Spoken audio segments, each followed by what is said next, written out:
Sorry.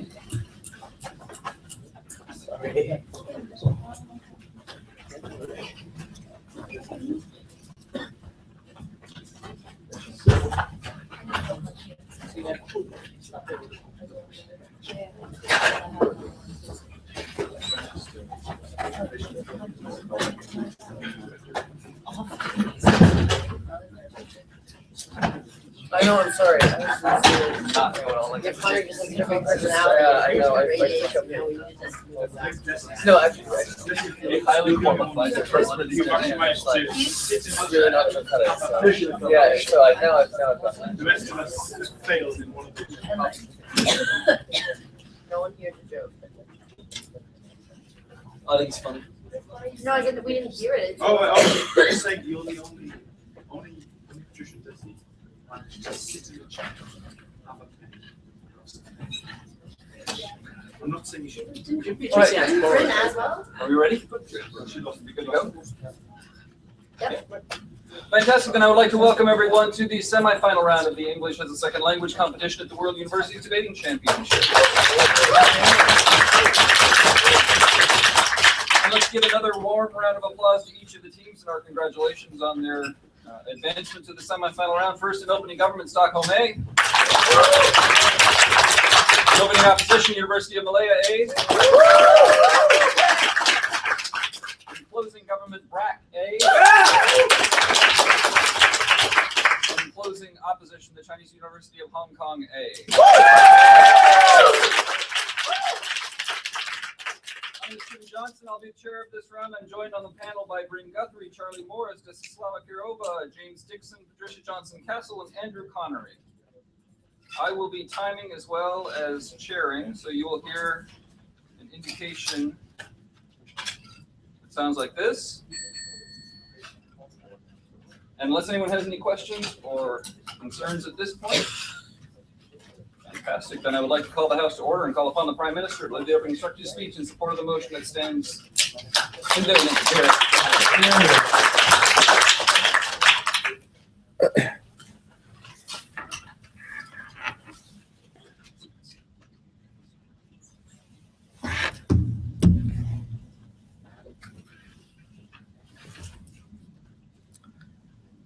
Thank you. We are living today in a society where rapid technological progress has increasingly made more and more jobs obsolete, where we see more and more unemployment becoming entrenched, and where people less and less are able to find purpose in their life because of lack of employment.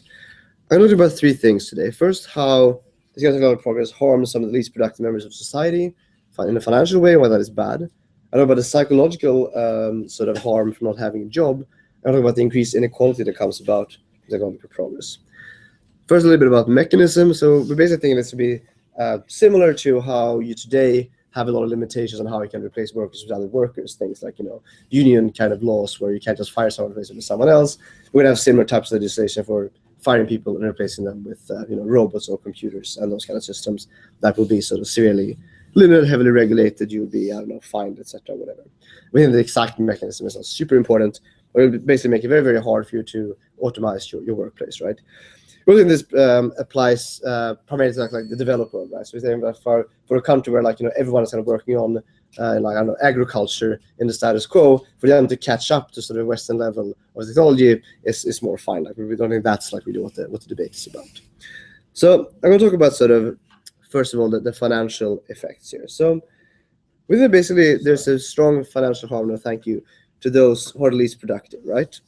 Basically the poor people. So if I work in a sector and automatizations sort of makes my job obsolete, it's always a question of normally you lose your job at a specific workplace and you can sort of try to get it back at another employer, right? If my entire sort of line of work is gone forever, it's very likely I will never actually be able to find a job again, especially if I'm, say, middle-aged or something, and it's hard for me to go back to school or whatever and get a new education or get a new kind of profession, right? And it's something that we've seen in many cases in the Western world, and we see people sort of lose their entire livelihood, right? And the kind of people this tends to happen to are the ones who are least productive, right? They're the ones who have to go first when you automate a workplace. And also, like, people who have sort of more low-skilled jobs are often more easily replaceable by robots, by computers, as opposed to if you have some kind of very advanced, intellectual, complex job, which will be harder to replace with those kind of systems. And those kind of people are often like the least fortunate in society, right? Who then risk being stuck in perpetual poverty. And with this sort of society kind of owes them to take care of them, right? Because in many cases, those kind of people are kind of sort of mistreated by birth lottery, right? Things like having poor education, not having the same opportunities as other people. So the society has kind of a duty to them to sort of deal with those concerns. Yes. By your principle, would you also limit companies from moving their factories from one country to another country? We think that that's a completely different debate that may have many other kind of concerns in it. Then you're trading off jobs between people in different countries. There are many arguments for why that could be a good or bad idea. Here we're trading off people against robots. I think that's sort of an easier case, right? Because we think that maybe you would owe poor people in like third world countries to have them have jobs rather than people, say, in more rich countries. But I think that doesn't really apply in this case, right? So my second point then is like the psychological harm. So we're saying that having a job isn't just about like the money you get from the job, right? It's also about feeling important and feeling like a part of society. And I think this is a very important value to people. Because an essential part of human happiness is to feel that you are productive, that you're contributing, that you are a part of something bigger. And this is why, like in many situations where you have like some kind of team, you want everyone in the team to feel that they're doing something, right? You always want to make people feel that they're part of what's going on. This is like also why sort of, you know, parents will let the small kids do something silly in the kitchen or whatever to make them feel like they're part of what's going on. Because people have a very fundamental drive to feel like they're being part of it, like they belong in some sense. So we're saying that even if opposition will manage in the end to prove that technological progress was ushering, you know, a gloriously rich society, an era of, you know, extreme prosperity, where we can finance, you know, great welfare for all the poor people who have jobs anymore, we said there will still be a major harm there, because you will still have the situation that people wouldn't feel like they're part of anything, they wouldn't feel that they're contributing anything. And we think that this sort of also alienates people from society in general, because you don't feel like you're part of that society. If you live in a society where basically you have produced nothing that is part of that society, there's nothing you can point to and saying that I did this, I produced this, I built this, there's something that I did that is part of this society now, then you won't feel responsible for that society. You'll be much more likely to feel hostile against it, much more likely to turn to crime, or much more likely to, you know, cheat on your taxes, much more likely in general to not have a sense of community, not view that society within a trust or in a sort of positive feelings. I mean, that sort of tears apart society and is basically really, really bad. No, thank you. So thirdly, then, we think that there's an increased inequality that comes about from this. So what will happen there is that when you have increased automation, you will have fewer people having jobs, and also have them will be those who have very specific advanced educations, right? So people are already sort of at the high end of society will increasingly be able to reap all the sort of benefits of society. So if you have, for example, a factory, a company with only a few people working and they operate all the machines or whatever, those people will like be able to demand higher and higher wages, right? Because they're producing more and more by virtue of like the systems they control. So these people will then be able to sort of get higher and higher wages and more money. Yes. But isn't it already happening right now, even without optimization that you're talking about? No, on the contrary, we argue this is exactly what we've seen happen, right? So the reason why we have increasing inequality in the world, especially in a country like the US, is precisely that we've seen high income earners, higher educated people getting higher and higher wages, while those with lower wages have been stagnant, right? And that's largely precisely because we've had this optimization process going on. So this was further exacerbated rising inequality, which we've already seen, right? And we think that even if you, for example, claim that people will increasingly turn to services, which we've seen historically happen as a result of this, we think that further underlines this sort of narrative of there being kind of a servant class of people serving the increasingly rich sort of upper class, which has sort of all the good jobs that pays all the good money, right? And with inequality is really bad because it tends to sort of rip society apart, tends to create strong divisions along class lines. And with that, it creates like a fundamental unjust society, because the people who are sort of getting these higher paid jobs, people with higher education, already ahead in society, right? And they would then get more money, more power, because we're able to entrench them more and more in that position. We'll be able to, means that their kids will sort of get more and more advantages as opposed to kids or poor people without jobs, right?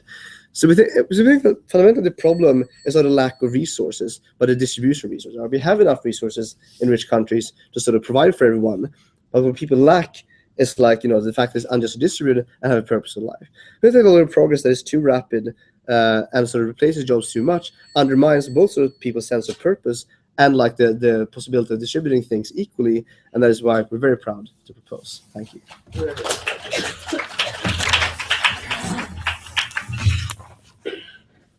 Our thanks to the Prime Minister for opening debate on the motion. We'll now turn our attention to the opposition to hear from their leader.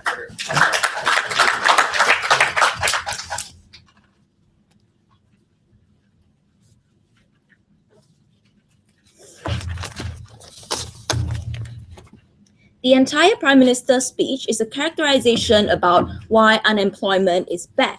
Guess what? We agree. Unemployment is quite uncomfortable, and it makes people feel disadvantaged. It makes them live a more uncomfortable life. They have to survive on welfare for a while until they get the next job. But that does not automatically take away the right of companies. That does not automatically disqualify all the principles in which how we clearly demarcate where does the role of the state lies, and that is what exactly I'll bring to you in this debate. But before that, rebuttals. Firstly, we would contend that people lose jobs every single day. Why do we allow it on a sporadic level, but suddenly when it happens a bit more on a larger scale, then we have to step in? We never hear that demarcation. We would argue that it's sad, but it's a necessary part of how the economy functions. It is necessary for companies where it's inconvenient or where it's not profitable for them to do so, to do away with with their workers. But secondly, we think status quo have a lot of mechanism in handling these problems. Guess what? Our economy is very accustomed of handling unemployment issues. Therefore, we have things like welfare, like unemployment benefits, which the government explicitly extends to everyone that's disadvantaged because of the transition of economy. We retrain people. We set up agencies to help facilitate people to retrain them or integrate them into some other sorts of economy. We think that buffers to a certain extent the harms that these people feel. But we will also say that this kind of transition is not that it has never happened before. When the Industrial Revolution came about, it subjected a huge amount of farmers to such disadvantages. But we have to look at the grander scale of things. That was how the economy was able to propel and go into a boom, which led to the prosperity that trickled down to many parts of the world. And we were very happy with those kinds of outcomes. But secondly, inequality. We would also argue that losing jobs is really a very small factor of inequality, which is a huge problem in societies today. There are a lot of other reasons, like political power that's concentrated on the upper echelons of society, lobbying power, things like maybe racism or entrenched structural problems, or maybe the consistently lowering of tax on the rich people. Simply lowering unemployment really doesn't solve the problem of inequality or exacerbate it in any way. Let's look at my two arguments. Firstly, I'll give you an analysis of rights. When do we take it away from companies? Why is it so? And secondly, I'll talk about why allowing the transition or allowing companies the liberty to take away their employees facilitates the economy to go in a much better trajectory. Yes. Your entire analogy about the Industrial Revolution ignores the fact that after the Industrial Revolution, we had the growth of the manufacturing sector. What do you see as the current mitigating factor in the current world that will do such? People will have to move on to service sector. It's as simple as that. We would argue that is the very reason that we fear that we'll lose jobs, that we consistently hold on to an old model of economy that's no longer relevant, is the exact reason that will compromise our ability to further our society. Firstly, analysis of rights. So we think companies have a right to profit, but we also have certain delineations of where we factor those rights. Where we do limit those rights are things when company cause a direct harm out of willful negligence to maybe the environment, for example. That's why we fine them. Maybe when they commit fraud, we charge them in the courts. We think your duty only exists to people whom you have a duty of care. So for example, you have a duty of care to your customers because they buy your products, and you have a duty of care to ensure that your products are not harmful to the customers. You have a duty of care to your employee, which when you actively choose to sign a contract with them, then you have a duty to not mistreat them. We would argue that a company is not a charity organization that owes an inherent responsibility to every single person out there in the society.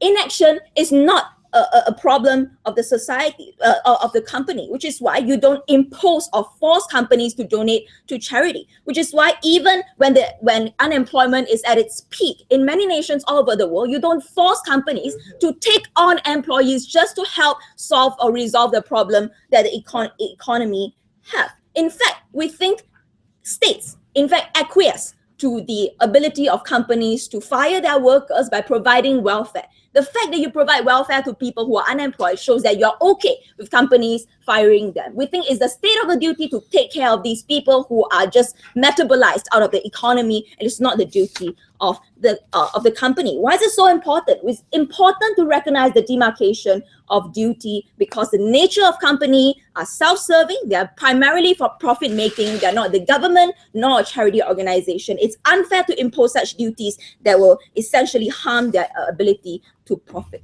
But more importantly, let's look at a grander scale of things. If you want to look at outcomes, if you want to look at the end game, we think the transition of economy is much better allowed under side opposition. Firstly, you give companies the liberty to expand in terms of investing in new technology. Why would companies have the incentive to invest in new technologies that makes greater quality products or produce products at a lower price or a lower cost? They will have no incentive to do that because those kind of investment won't profit them. It also, when you give the companies the liberty to fire their workers and to expand using machineries, you also let them operate on a greater scale. In the world today, when there's a very high demand for manufactured goods, one company that chooses to reject those orders or unable to keep up with the amount of those orders essentially loses out in the global economy. If you don't take those orders, some other nation will do it. And we think that's bad for employment also overall in your country. Secondly, we think the economies of scale will allow you to produce goods at a cheaper level because the fixed cost of investment in technology can easily be paid off over time, but hiring of labor is a constant cost that you always have to pay off. It also encourages things like foreign direct investment, when people know that there's no such rule that restricts and constrains the ability of companies to function and allow them to function at a maximum level of profit. That is how foreign companies will come in. Because recognize it or not, our economy is highly competitive. If you don't take up the job, someone else will do it. And that harms your own citizen. It decreases your job and employability of your country on a general level. It's a short-term loss that the government have to step in to buffer. But we think all the transition in economy and the expansion in economy will empower our government through tax revenues to buffer those harms that the people who are facing. We are extremely proud to uphold and to stand for these sorts of expansion in economy. We're very proud to oppose.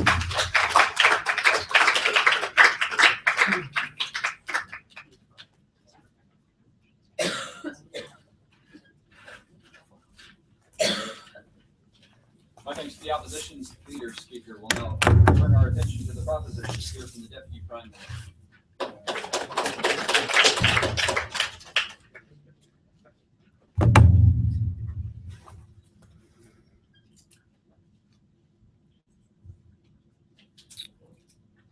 Okay, I'm going to talk about mainly two things. Why automation reduces the value of the services that they replace. Secondly, I'm going to talk about why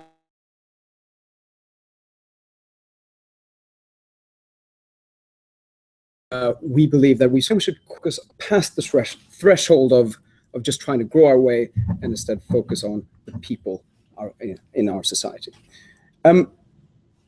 What we see on proposition side, what we believe this criteria of this debate should be judged upon, what we believe is important, is if this policy benefits people, right? Not corporations, but people. If it increases the happiness of the citizens of our society, if it increases the well-being and the sense of purpose, if it gives meanings to their lives, we believe that these are sort of benefits to society as a whole. These are, as much as rights are concerned, something that rights try to enable. We don't believe that sort of rights of companies to make a profit is the sort of measure of the criteria we should measure this debate for.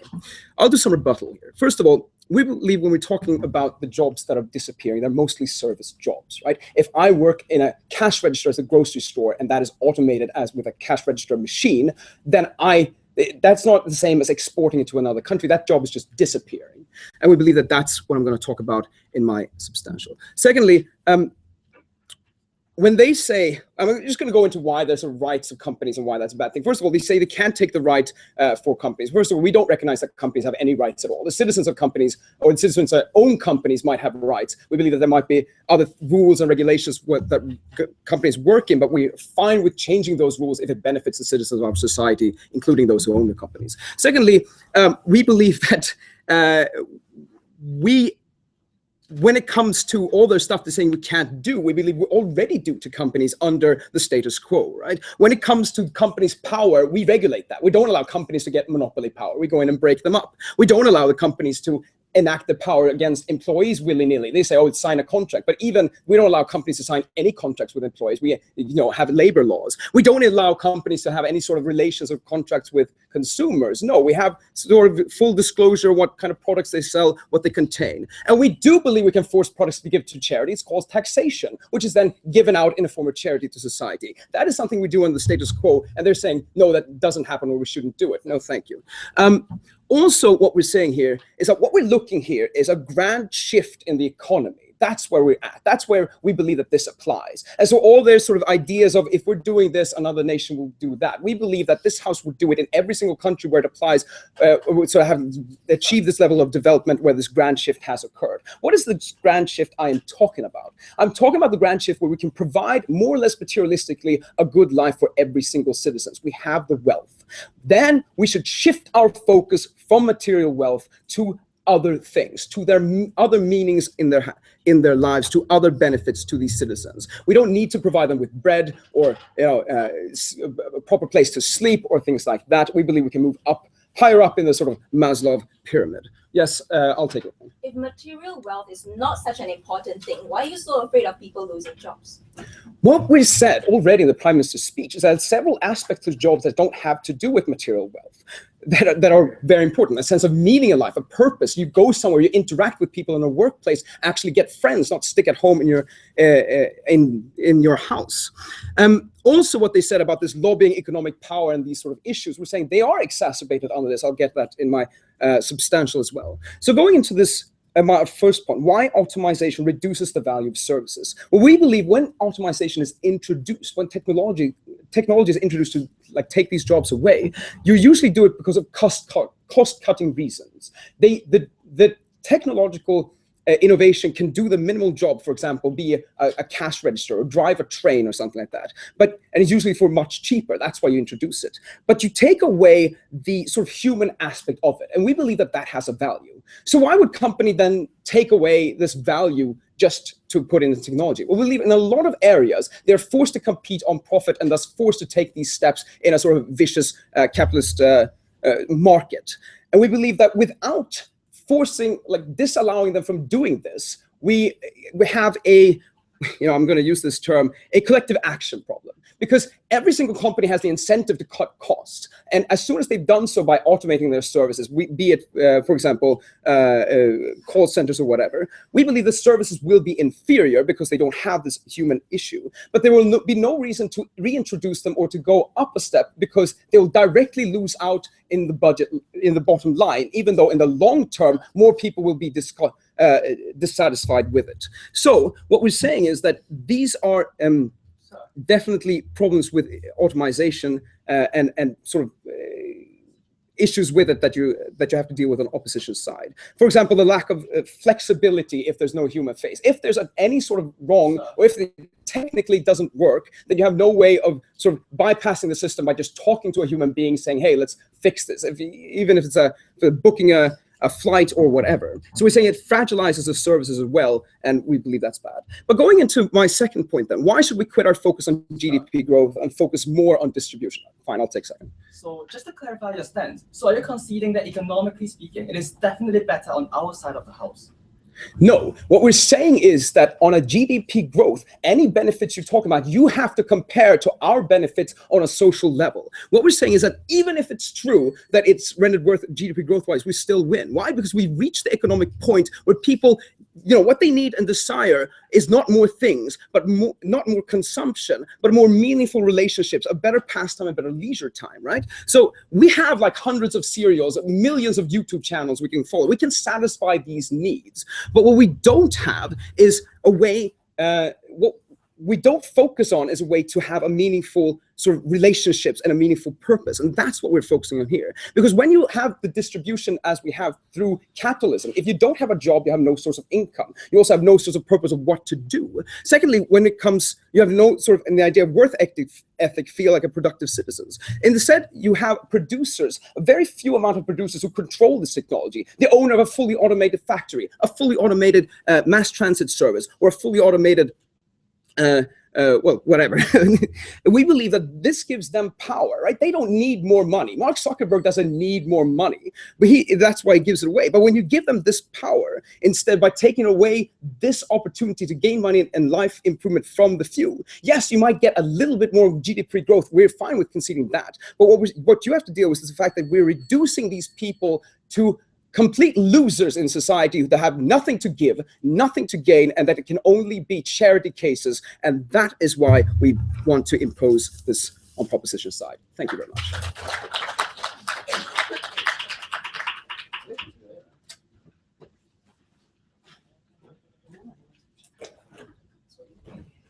Thanks to the Deputy Prime Minister. We'll now return our attention to the opposition to hear from the Deputy Leader.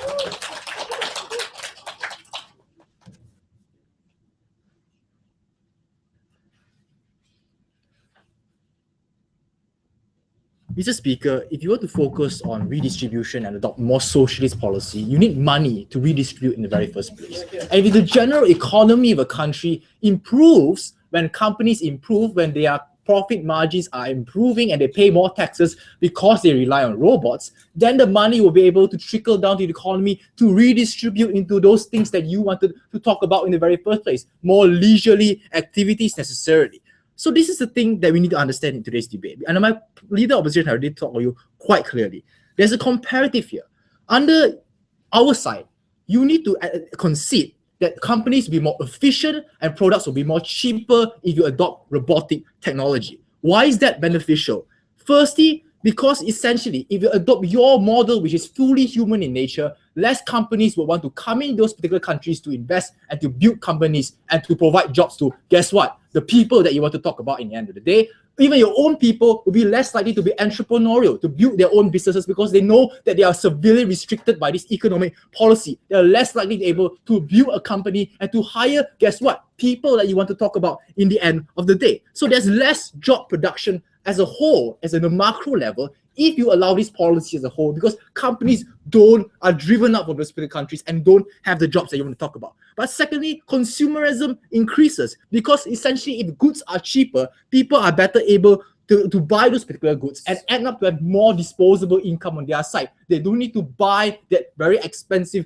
food product necessarily if you allow robotic technology that exists, allowing them to channel the money to better things like improving their child's education or investing in things like stocks and bonds that improve the general economy as a whole, or to have that particular money to build their own companies, to employ more people to generate the economy. Because essentially, not all jobs can be replaced by robotic technology. There are a lot of jobs here that require manual labor, especially on the entrepreneurial level, that can replace those pre-existing things. We are evolving as an economy towards other sectors which still involve labor, still involve the person and more humane interaction. Some companies would like a person to man the teller machine, for example, or to man Starbucks because it gives them a more humanistic approach and it increases their profits. So in that particular realm, if they believe that that is the most profitable way to do so, your people still will lose jobs in the long run. Under your side of the house, you essentially, on the outside of the house, Mr. Speaker, you are able to improve your skills necessarily.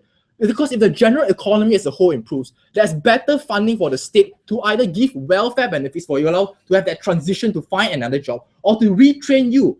People who are old or 40 still go to polytechnic institutes to learn about better things, to learn about the services sectors which are being replaced, which are being created now necessarily. You move from, for example, carpenting to things like in the service sector, or learn some accounting or statistics or mathematics, for example, to work in the service industry. Those are the transitions that naturally occur day to day. But thirdly, you want to talk about this idea of the sense of purpose in life. Mr. Speaker, if you want to have sense of purpose if you're unemployed, you could do many things like volunteer for an NGO, do voluntary work, do the public service necessarily. You don't need to be involved in a job sector to gain that particular sense of purpose in life, especially if you concede that the welfare of a country as a whole is enough for you to go through your day-to-day needs and day-to-day life. So if you really want to find a sense of purpose, it's not really exclusive to finding a job, as long as people are better, be happy to evolve into many places. But let's look at the crucial question here. What kind of job economy are we looking at? The ones who are replaced by robots now. We believe that there are many kind of jobs today which are not penetrated precisely because we are in this type of economy today. We think that people can venture into the art sector, like music, for example, or drawing, or theater production, if they don't feel that kind of sense of purpose in the world, if they don't have a job in the normal sector, for example. If the state is better able to fund these kind of projects and to develop new areas of economy like the arts or entrepreneurship, for example. Because the entrepreneurship is the big thing today that we're looking at, how the US economy is transiting from a manufacturing economy to an entrepreneurial community, where places like Silicon Valley and California have been growing and booming with new companies and new productions that, guess what, require people to man those particular machines necessarily. We believe that with retraining and reskilling of people, and with a redistribution to generate better areas and new areas and dynamic areas of economy, we don't think necessarily that people will be out of jobs today, and the harms that you talk about are really irrelevant. Before I move on closing, you do realize that these adjustments do take place, but they take in place of 10 to 15 years. While technological change leaves people unemployed in a matter of days. Mr. Speaker, we're already in a transition towards a robotic technology. It's not that suddenly everything will be replaced by robotic technology tomorrow. People are bombarded with the information to know that somehow their jobs might be irrelevant anymore. It gives them a better choice for them to actualize themselves by focusing on other careers, for example, before they go to a college or to an institute which requires that same jobs which is going to be lost in the years to come. You can give information to our public and society to know which direction the economy is being evolved and to channel them towards those particular economies. China does it very well today. We don't see why the same thing can happen. The point is, this is not a sudden transition. People adapt to it over time, and because of the adaptation, people are better able to buffer the demonizing effects that you want to assert in today's debate. Please sit down. Let's look at the extension that I want to talk about. Okay, if you want to talk about moving up the socio-economic ladder, about the poor people, really the poor people are the ones who are benefiting from technology, because it used to be the elites that have the phones that are able to communicate people. It used to be the elites who have the cars and access to transportation necessarily. But if products are cheaper today, you allow the farmer, for example, to have harvesting machines so that his son can go to school necessarily. If you have cheaper cars and motorcycles today, you allow the poor people to have access to go to the city and work necessarily, because the high cost of living there might deter you. But if you have cheaper products to buffer that high economic cost, you're better able to actualize yourself economically as a person. If you have cheaper phones, for example, it allows you to communicate to people and to cut out the middleman, like what happened in Bangladesh, where a lot of poor people have access to cell phones, to cheaper cell phones today by Nokia or Apple necessarily. It allows them to eliminate the middleman, which is cutting into their profits necessarily, because they directly contact with the market, directly contact with the supplier necessarily. Those are the means so the lower economic class of people are better able to transition to the middle class necessarily. So you really want to talk about the lowest common denominator in society, technology, which is cheaper and more efficient, benefits them and allows them to transition towards better lives. For all those reasons, we are proud to oppose.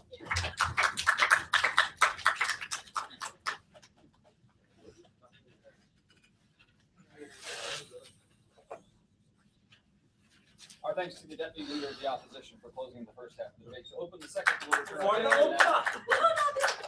go and hear from their member speaker.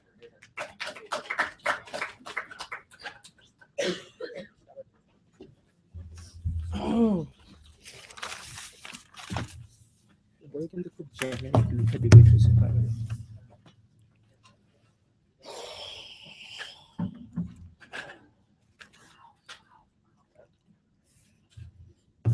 I'll take a second, please.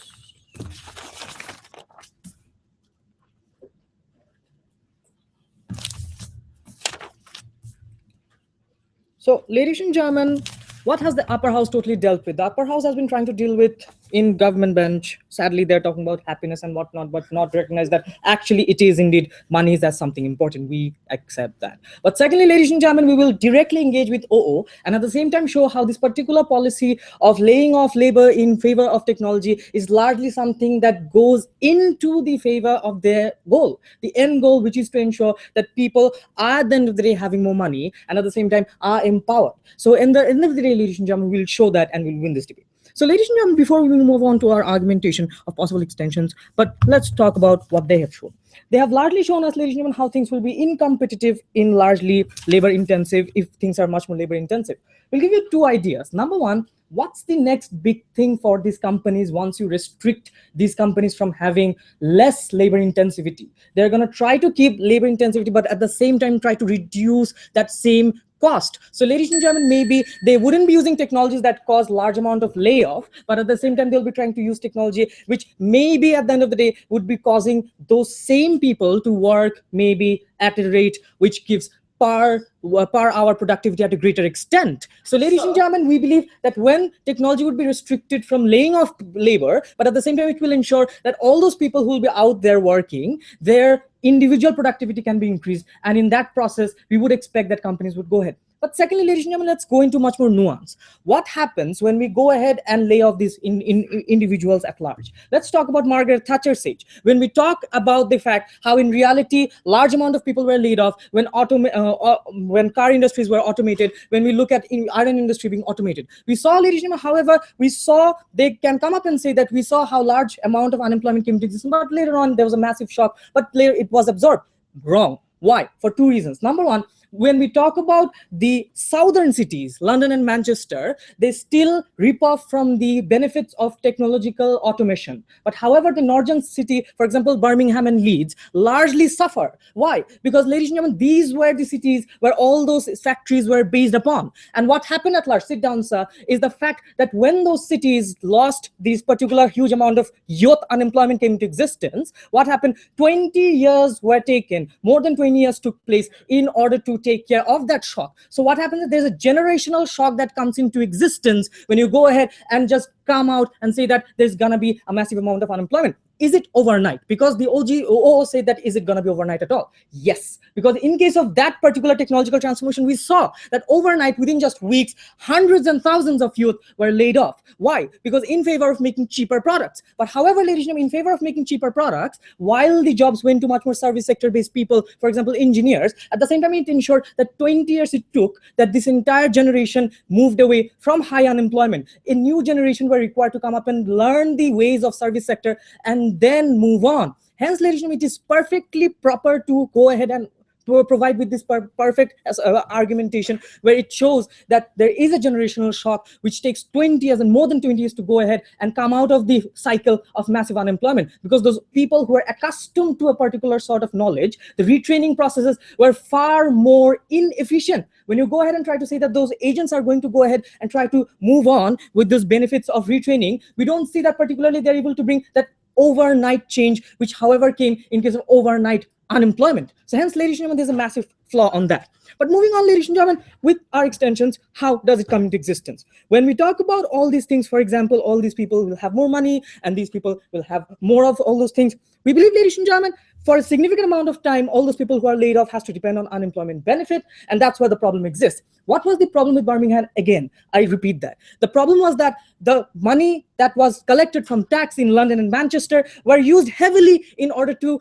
go ahead and benefit the people who are unemployed in the northern cities. And that's where the problem existed. While you go ahead and ensure that all these people who are rich in London and Manchester are at the same time paying taxes for the poor in the northern cities. So it leaves a generational shock which requires to be handled with greater amount of taxation. So that's where the problem exists. Sit down, sir. But more importantly, how do we go ahead and try to sink it furthermore? We believe, ladies and gentlemen, when it comes to the fact that when all these people are caused to go ahead and overnight change comes into existence, we bring you Greece's example. What happened over there? We saw, ladies and gentlemen, when there was a massive incentivization by government to go ahead and move from manufacturing to service sector, because all other Euro economies were service sector. At that point, that inherent need which they felt moved them to a point where they did move service sector, but at the same time, huge amount of debt. We see, ladies and gentlemen, that debt becomes huge amount of problem. Now, where do we try to draw this conclusion? The simple conclusion that comes into existence. If you go ahead and try to change this entire system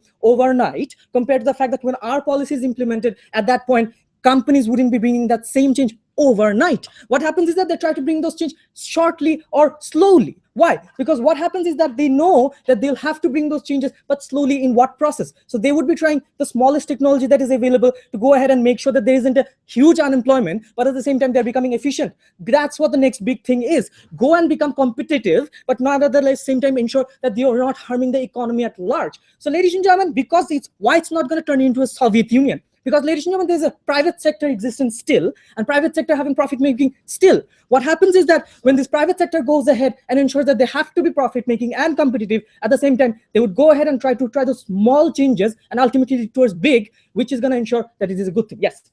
If people can already learn through Margaret Thatcher's experience and hire McKinsey consultants, why can't the state nowadays better prepare this transition because they have the knowledge of the past necessarily? 3 responses. Number 1, when we go ahead and say that these people are much better prepared, the basic idea is that they need to adopt our policies. Why? Because Margaret Thatcher's particular example showed that when you try to bring overnight changes, it largely harms you. That's what our entire policy is. Do not bring overnight changes. You need to take small steps towards those changes. Despite the fact overnight changes only helps the rich, because it will help the shareholders go ahead and feel that we are richer because there's a huge amount of profit. It will help the companies feel better because there is now international competitiveness. But all those things are far lesser important in front of the huge amount of debt that you would accumulate, or go ahead and have a generational shock which will come into existence. And hence, that's where the happiness point actually comes into existence, which the OG couldn't actually benefit upon. But secondly, ladies and gentlemen, where we actually go ahead and try to show you why this is particularly matterful. Because this is not a particularly, we are saying that we will go socialist and we'll distribute all the wealth, but we believe in capitalism, but at the same time, short, small changes has to come into existence, where overnight changes are not there, which ensures high amount of unemployment. The entire crux of this debate is that while we bring the small changes, are they much better compared to overnight changes, which only serves the rich? Here.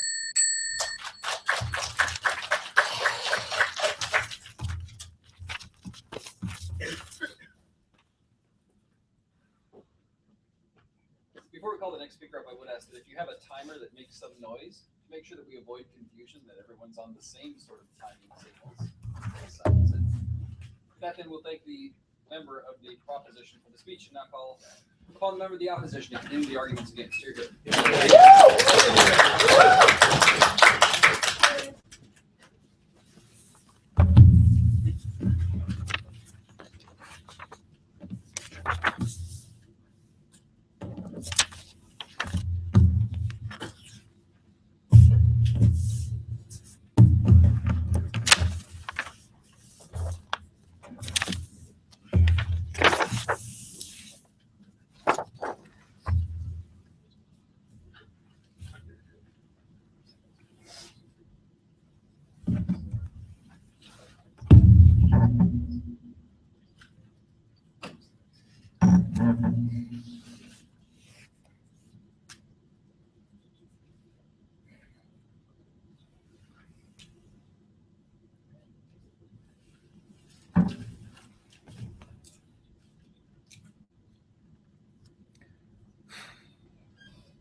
Ladies and gentlemen, you have to recognize that ultimately this debate is about this. How does a society look like when the entire manufacturing sector is allocated outside that society? And that is precisely why I asked the POI in opening government, because we say there are lots of societies already do not have a manufacturing sector within their societies. We do not see a problem within these societies. We do not see a problem in those transformation periods. And that is why I believe that is a lot better on our society. But more than that, what we're going to prove you on side closing opposition is how this society is a lot better comparatively to society where the government actively tries to control factors of production on 3 different levels. 1, on the level of the economy, 2nd, on the level of individual, and lastly, on the level of society. But before that, just a few refutations. Firstly, in opening government's case, you have to recognize that they already conceded the huge chunk of debate where they say, oh, economy is not important. All we care about is quality of life. We believe that on that account, they already lost the debate. in terms of quality of life, we'll deal with that later in my clash. But secondly, in terms of closing government, what they say essentially is this, that we agree that in long term, your society is a better society. But in these 10 years, in these 15 years, there are drawbacks. They never compare to you why these drawbacks are not worth the ultimate picture that we get on our side of the house. But what they say is that the transformation can happen anyways. We told you that it's not the case, because what they say is this, the companies can change bit by bit. It doesn't really happen, because when companies need to put in huge sums of investment to make these machines, to make these technologies, all they can do is to fire, say, 1 worker and 2 workers at a time.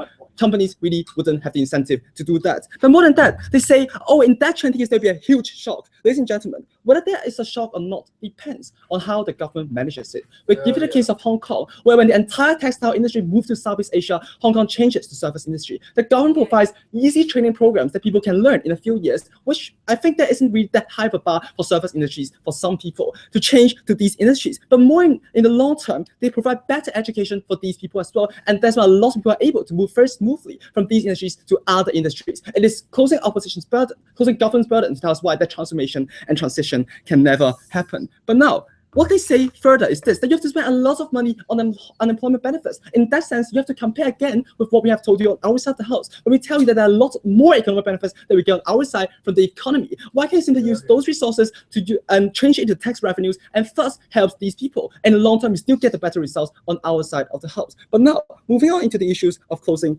governments. Firstly, on the economy, because what opening opposition told you was this, that we want a better scale of economy, we want better scale of production. What closing opposition is going to provide to you further is that you're changing the nature of production in itself. And how do you change that? On 2 different levels. One, you allow easier control and better precision. How does that happen? We give the case in America where people use mechanical and computational irrigation system, where people don't water the plants themselves, but rather use computation to calculate how many drops of water you need per plant. And there's resources are a lot more better allocated, and there's a lot better to the environment as well. But more than that, we also see that these companies survive a lot better because they can adjust themselves to shifting demands. Because what we're saying is this, they cannot simply fire and hire people again and again. This causes hugely. But we say that you can simply turn off machines and turn on machines again. And that is when companies can adjust the sustaining costs, shifting towards the shifting demands. And that is why I believe that with an economy ultimately that depends on mechanization in terms of manufacturing sector, they adjust a lot better to shifting demands, and these shifting demands no longer cause the social chaos or shocks that closing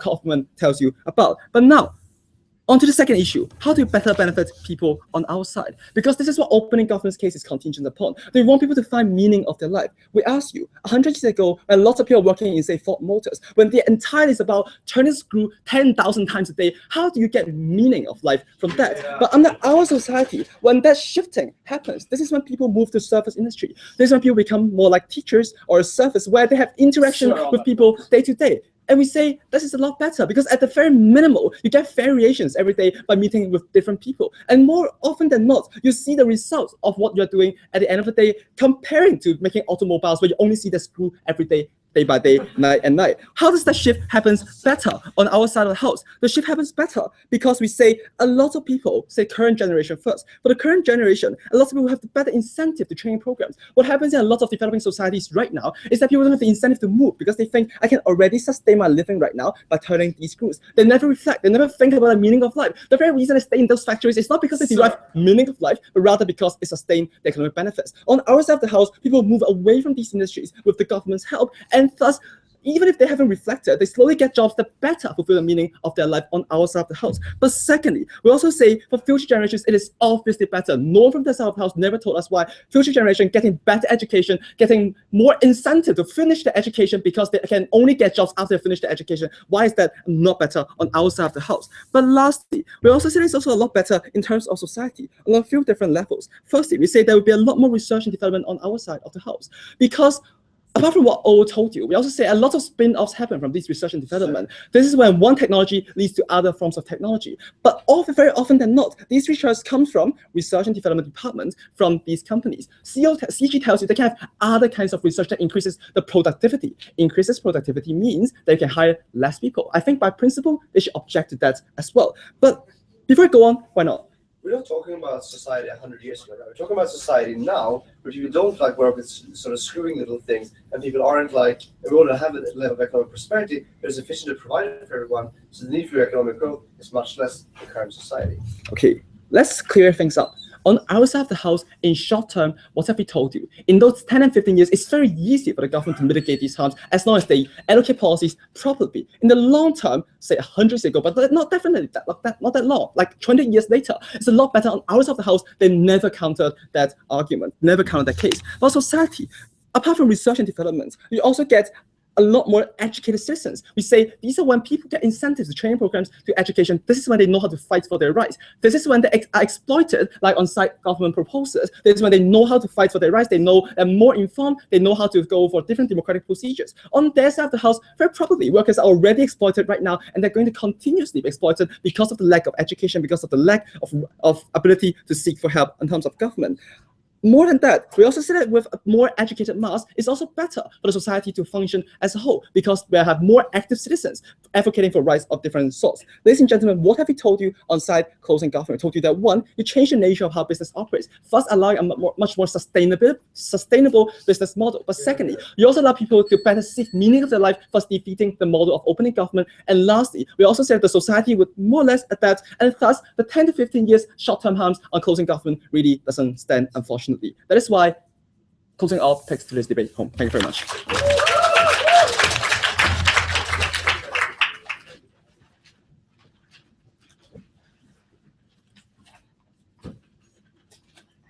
Our thanks to the member of the opposition. To close the government's case now, we'll open the floor.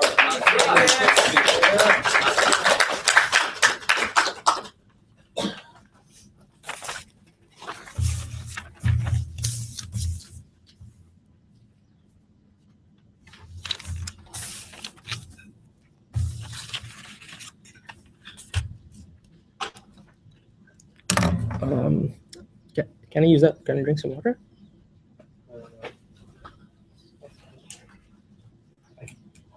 I'll just say the operator is sick, so I'm sure people will the other one. So I'm turning off my bells since. Yeah.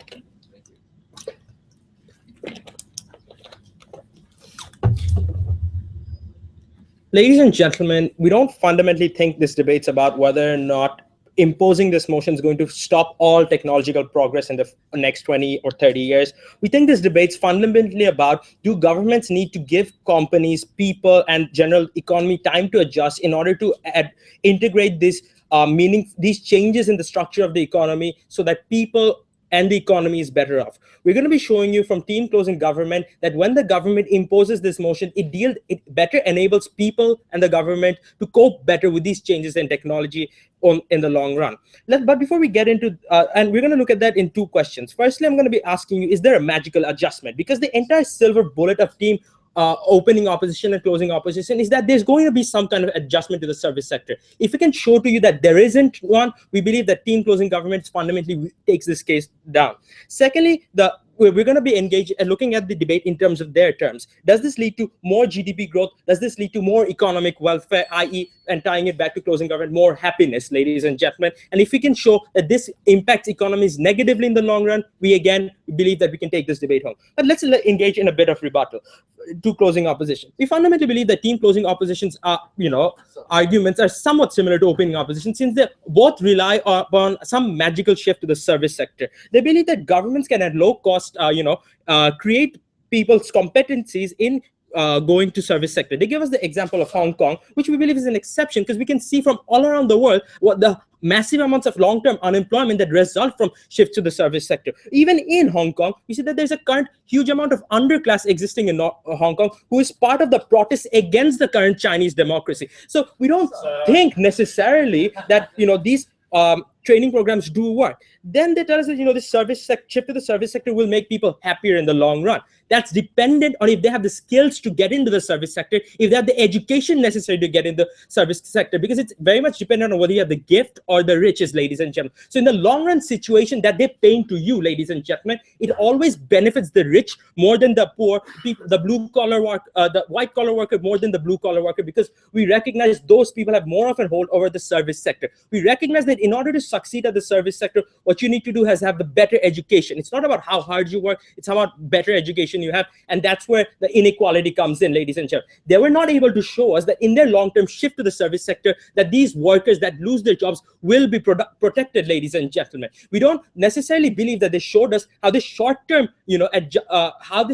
adjustment is going to get mitigated. Well, they said, the government can buffer that, but can they really? Moving on to the first question, is there a magical adjustment? We believe that both the opposition's cases are predicated on the assumption that there'll be some kind of move into service sector. When asked to appear to the leader of the opposition, she says, well, they can just move into the service sector. But can they really? We believe that the the righteous man is beset by the inequalities of greedy corporations and the internet or on all sides. Yes, that was a Pulp Fiction quote.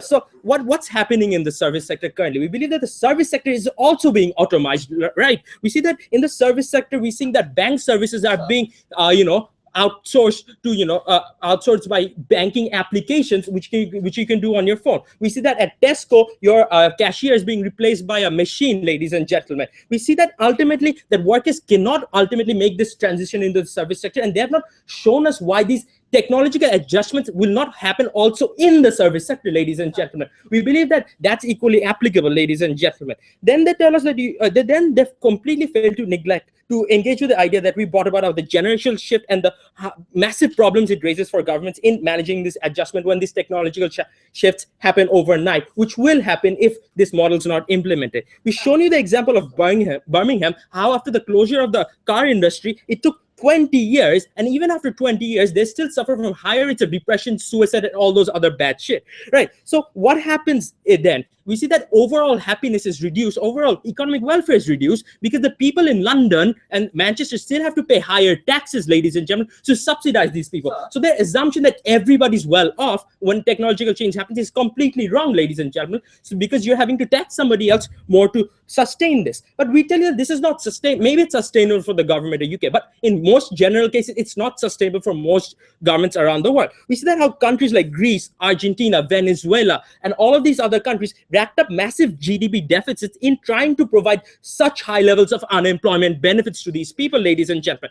When the workforce is constantly shrunk by, automation, your effective tax bracket also is shrunk. So what happens is you're making GDP deficits and debt, slavery of countries more likely under your paradigm. We believe that you need this time to adjust so that governments can find out a solution to this. So they have not been able to show us that the magical long-term scenario is any more likely. But before that, opening.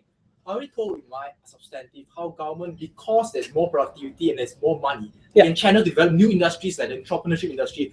Sit down. So does that really happen? Do you increase more GDP? Do you increase more productivity? Well, they tell us that, there's going to be lower costs and more goods produced. Very generic and very creative, guys. But let's take a look at this in a bit more nuance, right? Because you're shrinking the number of workers that there exists, what happens is you have smaller and smaller markets, ladies and gentlemen. As more people go on the door, people spend less and less, ladies and gentlemen. So we don't necessarily buy into the argument that companies will now make more profits in the long run as a result of their model. So we don't necessarily think that companies themselves are better off. We fundamentally also think that people's income growth is harmed by this, because they haven't shown us how this, as we referred to in the previous class, people's growth doesn't happen. We also think that poverty reduction is harmed, because countries like China and India, if they're forced to adapt at the same pace as USA and these other developed countries, they can't focus on their labor-intensive manufacturing sectors, ladies and gentlemen, which fundamentally harms the reduction of poverty that we've seen over the last 20 years, ladies and gentlemen. We tell you that it makes it more likely that these countries will get hampered by the same GDP deficits we see in Greece and the other parts of the developing world. Moreover, we've shown you that this generational shock is very much important, because these people are we can't sacrifice our current generation in the hopes that our future generation is better. But lastly, the example of Bangladesh, right? They tell us, ladies and gentlemen, that these technologies used to improve the productivity of labor because of the fact that those technologies enable workers to produce more, not replace those workers, ladies and gentlemen. When we limit this replacement of workers, we incentivize companies to make technology and workers work hand in hand, leading to more productivity growth, which leads to both two things. One, more economic growth due to higher productivity, but also people being benefited from the welfare. Under our model, we ensure in the long run, both the people and the economy are served. And that's why, because we've shown it, you vote for CG and none of these opposition benches. Here.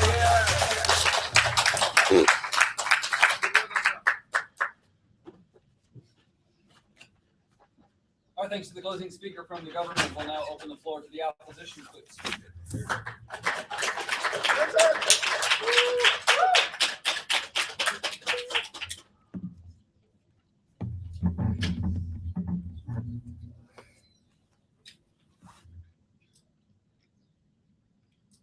Mr. Speaker, what will happen at both sides of the House? Right? On government, we see a stagnated society where there will be extremely limited technological improvements. But furthermore, we think that at the end of the day, people will still be confined to working on things like screwing screwdrives or turning cogwheels and putting them into parts, which don't really fit into finding the meaning of life. On our side of the house, we told you how in the long term, we're going to benefit the society by actually providing more economic benefits, right? But furthermore, it's especially from CO, which told you specifically how these changes in the economy happens due to computerization. But furthermore, we told you how it changes the incentive structure of these individuals because they know that once they lost their job, firstly, they want something to do. Secondly, they lost their meaning of life. And now they want to find something given the things that we're able to provide on government. Three clashes in today's debate. Firstly, which side best benefits the workers? Secondly, which side best benefits the society? And finally, an extremely minor clash on the governmental rights, right?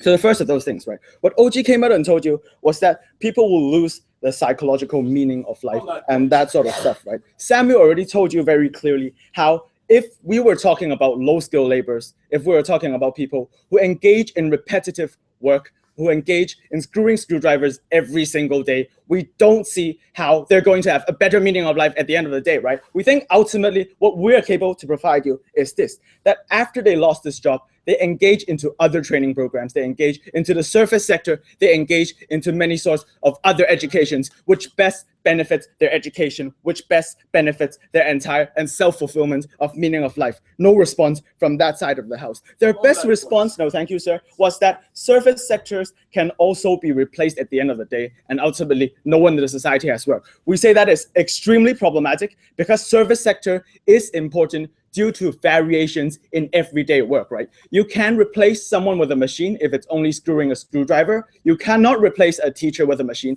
because you have to deal with class situations. You cannot replace a tour guide with a machine because you need to deal with a lot of different things, a lot of different questions that you will be asked, right? So we don't think service sectors will be changed, right? The problem was from closing government that in the short term, these people will not have any money. No, thank you, sirs. We think that's not true. The example of Margaret Thatcher, why the problem exists, was because Margaret Thatcher decided to cut on welfare. Therefore, the state is no longer capable of supporting these individuals. But secondly, we told you in the short term how the shock itself is a good thing because we allow them and we encourage them to find jobs, right? Furthermore, we think reliance on welfare isn't that big of a problem, especially if the government has increased revenue from companies, has increased revenue from increased productivity. We think welfare isn't entirely a problem. And also, if we're able to provide training programs, we think that at the end of the day, it's still a good thing. And we think that at the end of the day, it allows the nature of the entire society to improve into something that will benefit the society in the long term without all the harms that they mentioned in the short term. Before I move on closing. So you do realize that it's ludicrous of you to suggest that the entire manufacturing sector can be absorbed by the service sector. It's just crazy, man. We think that the service sector, firstly, requires a lot of individuals because you need a lot of teachers, you need a lot of tour guides. If you have a better thing. Secondly, we believe that many of these individuals, and this is where innovation comes in, right? We think that many of these individuals, if they cannot immediately find a job, what they go to is education. What they go to is learning other sort of skills and predicting what the society needs. We think ultimately it still means that these individuals are capable of finding a place in a society, but it's definitely better than working in a factory 18 hours a day. Secondly, which is best for the society? OG came out and told us that they want a society with happier people. We told you why on our side we're the ones which provide that, right? OO told you why economy is important, right? What CO told you specifically is how the improvement in the economy takes place. Samuel told you how computerization allows these things to effectively and reduces the era of problems. We further told you how we'll be able to have a better society because we encourage R&D, right? What CG came out and told us was R&D will not decrease because people will still want to do it. No, because if you prevent companies from using these technology, there is a much lower incentive for people to pay money to do these researches. You know research costs money, right? If you don't allow these companies to sell their research to companies, we think that no one will have a high enough incentive to move into R&D. We don't think the improvement in society still exists in their case. The biggest problem and the problem of CG was this. They came out and told us that, well, if you don't give them welfare, or if you give them too much welfare, at the end of the day, the government will become very poor, and also you have to tax people a lot, right? Firstly, they automatically equated higher taxes as worse for society. We told you that's not the case, right? After Samuel's extension, we told you how, because we will be able to have cheaper products, we're actually benefiting the society. Even if they have slightly higher taxes, we think it's good for them, because at the end of the day, they earn more, they have to pay less to get the same things, right?